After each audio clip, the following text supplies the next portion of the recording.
Why you have a dangerously high risk of hating your job. Dan Cable is professor of organizational behavior at London School of Business, and this is what he says about people and their jobs in this modern era. There's a piece of neuroscience that appears to be part of our brain called the ventral striatum. You could say we call it the seeking system, and that system is urging us to explore the boundaries of what we currently know.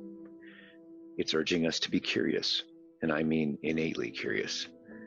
Children 3 months old, 6 months old, a year, 2 years, and so on as they grow, develop this curiosity.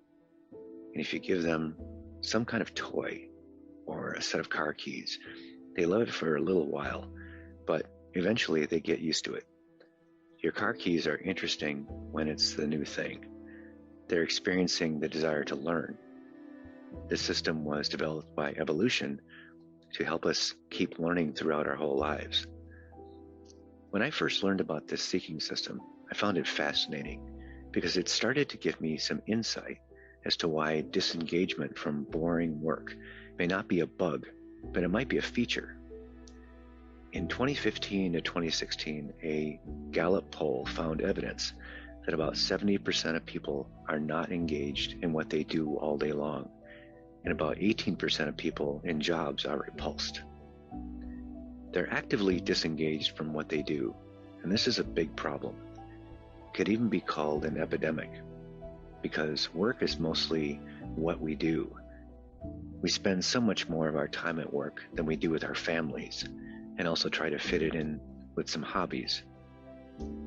The pervasiveness of people feeling like workers is a thing that we have to shut off. It produces a feeling that we can't be our best selves. Work has become a thing that we have to get through on the way to the weekend. It's a sort of humanistic sickness. And while it's bad for people, that's the humanistic part of it. It's also really bad for organizations who get lackluster performance from their employees. It's interesting to think about when this all started happening, though. I didn't live back in the 1850s when the Industrial Revolution really took hold, but all the records suggest that you could actually buy a pair of shoes in a small shop. Shoes would be sold by some store that was owned by some cobbler. Maybe there'd be 3 people that worked there. Rarely would there be 5 people on the job. And while it probably wasn't the best work in the world, each of the people in the shop would watch the customer walk in, and then they'd make a shoe for that specific customer. They would take leather, craft the heel, shape the sides, form it to a specific foot measurement, and sew it into a custom work of art. Around 1890, someone got this different idea to not sell 1 or 2 pairs of shoes each day, but 2 million a day in a factory. This idea of scaling up had certain implications for how work felt. And part of that was because it was decided that the way to do this would have extreme efficiency. By breaking the work into really small tasks, where most of the people didn't meet the customer, and most people didn't invent the shoe, workers didn't even see the shoe made from beginning to end, and although it became really fast and efficient, it also disconnected the workers from the customers. The idea was to remove the meaning from the work, and it was intentional. The idea of removing the curiosity from the job was also intentional.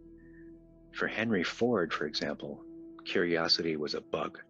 It was a problem that he needed to stamp out in the name of reliability and quality. I'm not saying we're still acting just like the early 1900s, but I am saying that this is about the time when we cut our teeth on big business management practices. The way we use control systems today, punishments and extrinsic rewards to force people into repetitive and tedious tasks. Without having a sense of the bigger picture, it's coercive, unsatisfying, and mind-numbingly boring. We don't see who gets to use the final product once it's completed, and that's ungratifying. A small organization in an industry selling toner cartridges or selling fruit or selling shoes, if you're just starting up and you've only got 30 to 50 people working for you, There's curiosity in the air. It's exciting to be part of a growing startup. Everybody's doing everything. There aren't really tight role expectations or descriptions yet. Job titles are not burned into your flesh. The frame of your job is not sacred, and you could be a creator or a cleaner or a delivery person.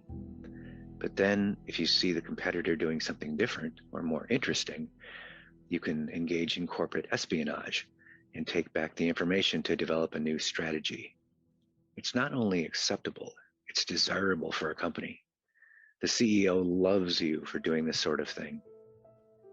But when you get to, say, 50,000 people in your organization, you're supposed to stay in your lane. You just know the expectation is there.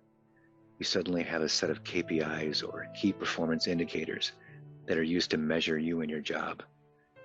You might have ideas about competitive advantage or insight as to how you can outsmart the competitors. But there's virtually no time for that because they need you to do the things that they've already set aside for you. That's your job, and taking care of things in your way is what they expect from you.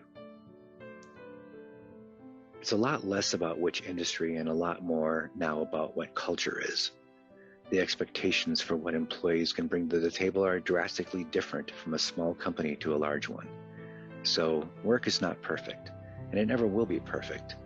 We evolved in our work habits to the modern way of life, and with that comes both good and bad. Company and corporate culture now dictates how we work. Having vacation, profit sharing, insurance, air conditioning, state-of-the-art office space environments are very exciting and enticing. Corporations are always dangling that carrot in front of our noses. But we will still have the ventral striatum in our brain to spark curiosity and push us to learn more. And that's a conflict we will always have to struggle with. The point is, you can still feed your curiosity and feel good about learning new things. You don't have to self-destruct at a job that you hate. It's a process of give and take always. You can make deep social connections with people at work. Use that to your advantage.